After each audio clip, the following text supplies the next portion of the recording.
So ವಿಶೇಷವಾಗಿ ಹೇಳುವಂಥದ್ದು ಏನಪ್ಪ ಅಂದರೆ, ಪ್ರಶಾಂತ್ ನೀಲ್ ಅವರು ಒಂದು ಪ್ಲ್ಯಾನ್ ಮಾಡ್ಕೊಂಡಿದ್ರು. ಪ್ಲ್ಯಾನ್ ಏನು ಅಂತಂದರೆ, ಆವಾಹನ ಅಂಥೇಳಿ ಒಂದು ಕತೆ ಮಾಡಿದ್ರು. ಇದು ಒಂದು ಫ್ಯಾಮಿಲಿ ಸ್ಟೋರಿ. ಸೊ ಈ ಫ್ಯಾಮಿಲಿ ಸ್ಟೋರಿನ ಪುನೀತ್ ರಾಜ್ಕುಮಾರ್ ಅವ್ರಿಗೆ ಹೇಳಿದರು. ಸೊ ಹೇಳಾದಮೇಲೆ ಅವರು ಓಕೆ ಅಂದರು ಅನ್ನುವಂಥದ್ದು. ಸೊ ಎಲ್ಲವೂ ಆಯಿತು. ಆದರೆ ಪುನೀತ್ ರಾಜ್ಕುಮಾರ್ ಅವರು ಬೇರೆ ಬೇರೆ ಪ್ರಾಜೆಕ್ಟ್ಗಳಲ್ಲಿ ಬ್ಯುಸಿಯಾಗಿದ್ದರು. ಸೊ ಹಾಗಾಗಿ ಈ ಒಂದು ಪ್ರಾಜೆಕ್ಟ್ ಅವ್ರಿಗೆ ಮಾಡೋಕ್ಕೆ ಡಿಲೇ ಆಯಿತು. ಸೊ ಅದಾದ ಮೇಲೆ ಅದೇ ಸಂದರ್ಭದಲ್ಲಿ KGF ಚಿತ್ರದ ಒಂದು ಸೀನನ್ನು ಎಕ್ಸ್ಪ್ಲೇನ್ ಮಾಡಿದರು, ಅಥವಾ ಅದರ ಬಗ್ಗೆ ಹೇಳಿದರು. ಪ್ರಶಾಂತ್ ನೀಲ್ ಅವರು KGF ಚಿತ್ರದ ಒಂದು ಸೀನನ್ನು ಪುನೀತ್ ಅವ್ರಿಗೆ ಹೇಳಿದರು. ಸೊ ಅದೆಲ್ಲ ಆದ ಮೇಲೆ ಸಿನಿಮಾ ಮಾಡಬೇಕು ಅಥವಾ ಬೇಡ ಅನ್ನುವಂಥದ್ದು ಎಲ್ಲ ವಿಚಾರಗಳ ನಡುವೆ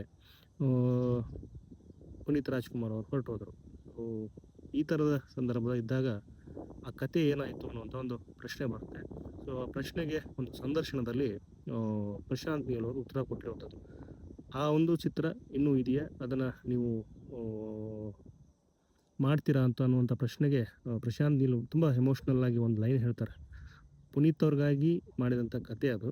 ಸೊ ಆ ಕತೆ ಅವ್ರ ಜೊತೆಗೇ ಹೊರಟು ಹೋಯಿತು ಅಂಥೇಳಿ. ಸೊ ಈ ಲೈನ್ ಏನಿದೆಯಲ್ಲ, ತುಂಬ ಆಳವಾದದ್ದು, ತುಂಬ ನೋವಿನ ಒಂದು ಲೈನು. ಸೊ ಈ ಒಂದು ಕಥೆಯನ್ನು ಯಾರಿಗೂ ಮಾಡೋಕ್ಕಾಗೋದಿಲ್ಲ, ನಾನು ಮಾಡೋದನ್ನಿಲ್ಲ. ಸೊ ಅವ್ರ ಜೊತೆಗೇ ಹೋಯಿತು ಕತೆ ಅನ್ನುವಂಥದ್ದನ್ನು ಪ್ರಶಾಂತ್ ನೀಲ್ ಅವ್ರು ಹೇಳ್ಕೊಂಡಿರುವಂಥದ್ದು.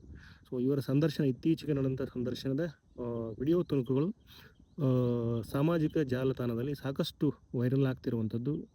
ಹಾಗೆ ಈ ಪುನೀತ್ ಅವರ ಸಿನಿಮಾಗೆ ಸಂಬಂಧಪಟ್ಟಂಗೆ ಮಾತಾಡಿರುವಂಥ ವಿಡಿಯೋ ಏನಿದೆಯಲ್ಲ, ಸೊ ಅದು ಕೂಡ ಎಲ್ಲರ ಗಮನ ಸೆಳೀತಾ ಇರುವಂಥದ್ದು.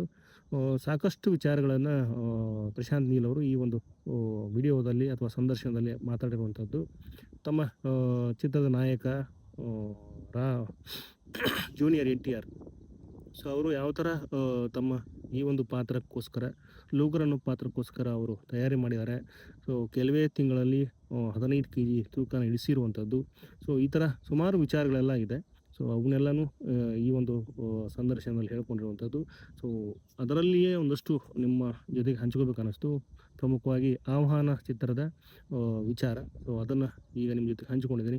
ಆಹ್ವಾನ ಯಾವಾಗಲೂ ಆಗದೇ ಇರುವಂಥ ಒಂದು ಸಿನಿಮಾ ಕತೆ. ಸೊ ಇದು ಪುನೀತ್ ಅವರ ಜೊತೆಗೆ ಹೋದಂಥ ಕತೆ ಅಂತ ಹೇಳ್ತಾ ನನ್ನ ಈ ಒಂದು ವಿಡಿಯೋನ ಇಲ್ಲಿಗೆ ಎಂಡ್ ಮಾಡ್ತಿದ್ದೀನಿ. ವಿಡಿಯೋ ನೋಡೋದು ಪ್ರತಿಯೊಬ್ಬರಿಗೂ ಧನ್ಯವಾದಗಳು.